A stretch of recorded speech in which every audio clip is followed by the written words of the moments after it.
Alright, folks, this is Acid Root, so welcome to my next Super Nintendo project. You knew I had, just me being a fan of the machine, I had to do more games like it. I mean, I'm still going to mess with Crash Team Racing, but this is a game I'm going to try to do kind of as like another pet project, kind of like Final Fantasy VII, but I might do another game besides Crash Bandicoot also in this game, just kind of keep the stuff in motion. But this is just something I've always had, like the drive to want to beat this game. It's so simple. It's kind of an action role-playing game, and so there's elements. I mean, it's basically a Final Fantasy, just like Final Fantasy Decaf, I would have to say. This really happens to be like the thing there, is you're just getting a light. If you don't know what decaf means, it just means a light version of something, or without all the general pitch of what goes on. So, but yeah, this intro fight that we're getting ready to get into here, whole thing about it is you can actually get a game over here. I mean, I always labeled that like this playing foul luck, because every now and then, maybe one in, I don't know what the chance is, but sometimes the boss will get a critical hit and it'll completely annihilate the hero. So that doesn't happen this time. But so this is a Final Fantasy game, and that's the thing about it. I mean, I wish that there were more games like this out right now, because this is basically just a Final Fantasy game that's not a part of the main series, and it's basically like a spin-off. It's still fun. I like the template of the game, like the gameplay of it, and there's never really been another game like it. So this is kind of like it's the main thing about it. So it was a nice prompt game. It was a lot of fun. So, but I've actually watched like some Let's Plays of this project, some walkthroughs. One of which was Nintendo Capri Suns, but I've seen some other ones, but I don't really recall. I've only watched this game maybe like 6 or 7 times, something like that, but, and maybe not, I don't know. I mean, at least to completion, I've watched it 5 or 6 times, but even then I don't remember, because it was probably back in like 2013, 2014 or so.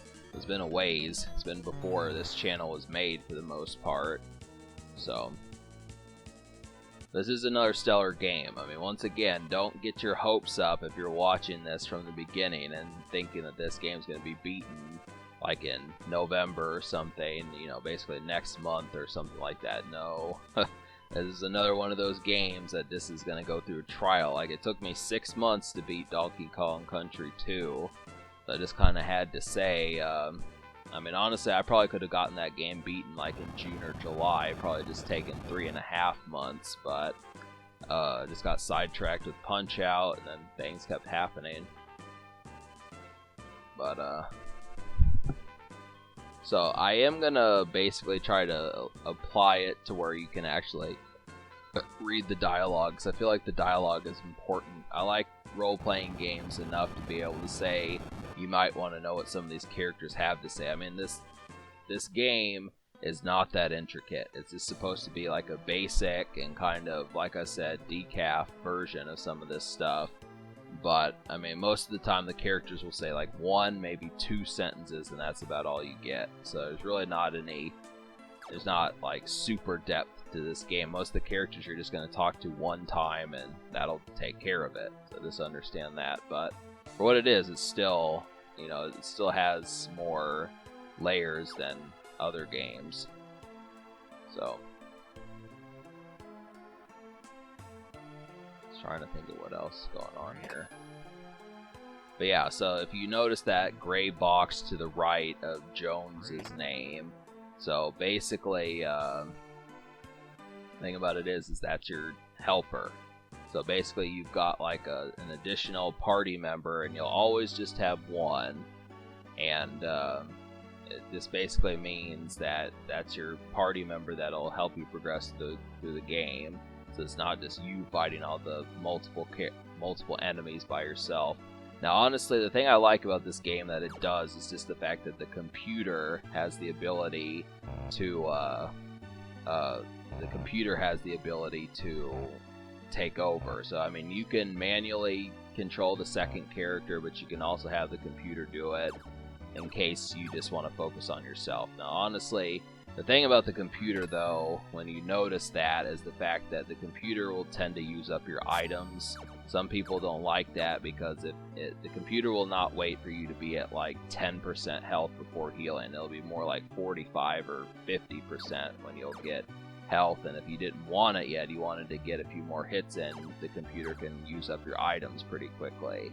That's just the thing, but it's kind of just an added benefit because you can at least focus on the fight yourself, while the computer focuses on healing you so you don't die. As long as you have enough items, it shouldn't really matter, but you just want to make sure you always have money, which means that you have to get in fights. So that's just like the thing. So it's just kind of, I mean, but money is really not hard to come by in this game. It's not, you'll find it as long as you go for the treasure chest and stuff. So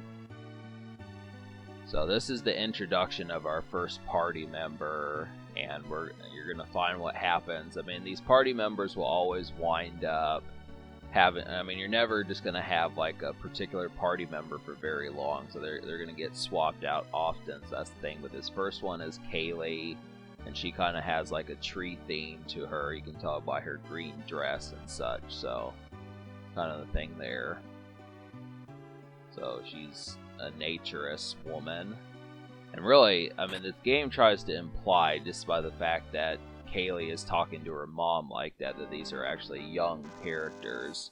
So, I mean, I assume they're like 17 or 19 or something like that. I don't know, I wouldn't want them to be like 14 or something, but it's a little bit early to be saving the world, but probably late teenager or something like that, I'd like to say, but maybe the instruction manual will know. Speaking of which, I am going to use the bed. That's a good thought. You know, that just so happened to help. I needed it. So, but the computer character, the party member with you will always be at a higher level, and you can't really level them up. That's the thing. It's basically because the party member that you get is always just for the objective that you have to do to get to the next section of the game. So, I mean, not to spoil anything, but by the time we get past this next section, Kaylee's not going to be with us anymore. So then after that, we're going to get someone new and so on. But they'll always be at a level that doesn't put us at a disadvantage against the enemies. Well, it's just a basic game. I mean, it was a clever theme just for doing that. It was. So, but now, when I play role-playing games, I am not someone who fights. I'm more the person who talks to every character more so than fights every enemy. So I'm not gonna get in every single fight. There's enemies, and you can see them on screen. You saw just like you'll be able to see the enemies that you want to get into fights with. And I'm just not going to engage in every single fight because I don't know how tedious it would be. And if I did, this project would probably go from like a 35 or 40 part project to like an 85 or some odd project, because there is a lot of fights in this game if you were to do every last one. You know, some people try to aim for speed runs and stuff, but that's basically like the opposite. It's just saying, oh, I'm going to do every single fight. I mean, just look at all these enemies. None of them are necessary. They're just for treasure chests and stuff. So, you just would have to say... It's mainly just for the joy of it, you know. But I mean, it's not like this isn't a fun game, but it's just that, like I said, I mean, it's consuming. That's kind of the thing. But we're still gonna make progress. So I will at least, and what I'll probably wind up doing is I will fight some of these enemies. But once it gets to the point where it gets monotonous, I'll just start to kind of skip some of it. I think that's what I did in the 2018 playthrough also. But yeah, you definitely want to get the heal. I mean, like, I think I showed it off in town, the Foresta or whatever it's called. You know, going through the back entrance gives you the heal, and you definitely want that just because the heal is more powerful than the cure potions. So it's just good to have that because some of these enemies can get tough. So.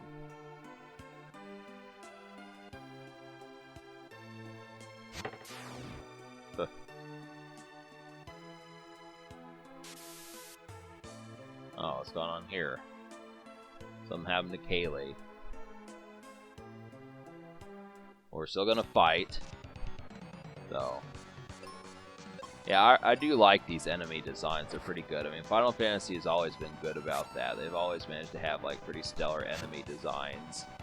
I've liked some of them, like the ones off of Final Fantasy VI, and well, just most of them. I mean, really, they do a good job of that. It's a Minotaur.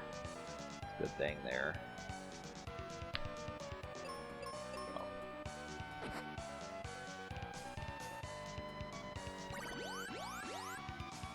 But yeah, so the computer will use your cure potions, but it's not much to worry about. I mean, for the most part, as long as you always have potions, you shouldn't really. They just are more liberal with it. So,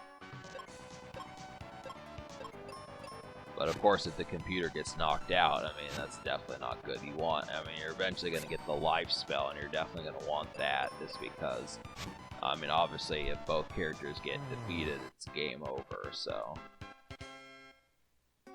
I almost wish that this was like a 2-player game. It just makes me wonder. I mean, honestly, there wouldn't have been much they could have done with it, but just to kind of be able to say, like, if you wanted to bring a friend along and have him kind of be, I mean, maybe it would be too easy, but just to kind of, I mean, really, there wouldn't be much to do. It just would basically just be like the player 2 taking care of the controls. That's probably why they didn't do it, but it would be somewhat interesting.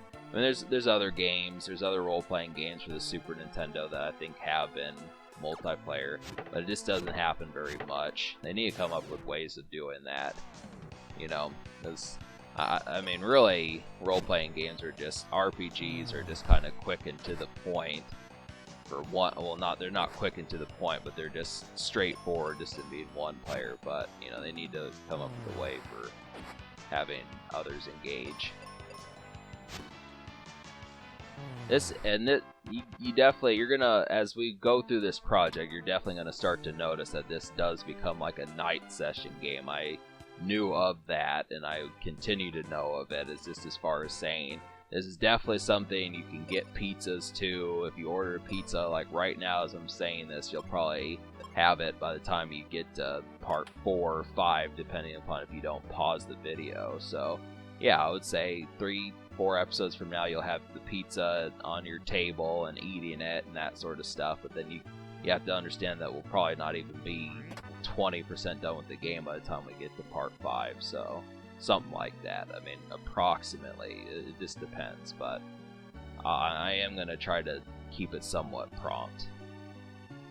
But I know this project will be longer than Blackthorn, which still takes the cake as the longest game I've beaten that has, like, the most episodes in it. Donkey Kong Country 2 came close, but didn't quite get the cigar. So... we've got to heal Kaylee, so we're going to get that taken care of. But right now, it's kind of like, I mean, I think the game wants you to notice that you're kind of on your own. And I do try to fight on my own, but it doesn't go so well just because the enemies are pretty tough, at least at this stage, considering I'm only at level 2. They want you to go to the temple. I mean, that's where you get your next party member. We're going to try and see what happens here. So... yeah, it's just not going to work. I mean, chances are you get a game over. And I mean, if you're at like level 4, level 3, something like that, maybe not, but that's kind of the thing. There also is a way of like, if you don't like the yellow bars as far as telling you what your health is, there is a way of switching it to like numbers. So it'll say your health is like 150 or something, and that makes it easier so you really know how exactly close you are to death. But I don't mind this screen, so it doesn't piss me off or anything. So yeah, we're about done with this episode. It's really easy to save in this game too, which is pretty dope. I mean, obviously it's not a PlayStation game, or an Xbox game, but you get the idea. So, but yeah, there's definitely more intoxicating things. I just want to get this squared away here, kind of get another game up on the channel so we have more stuff going. But yeah, this will definitely be one of those games that you just watch all night. That's exactly why I'm doing it. I've got you covered here, folks. I'm thinking of y'all. But alright, subscribe for more fun. Thanks for watching. Have a wonderful night. See you in part 2.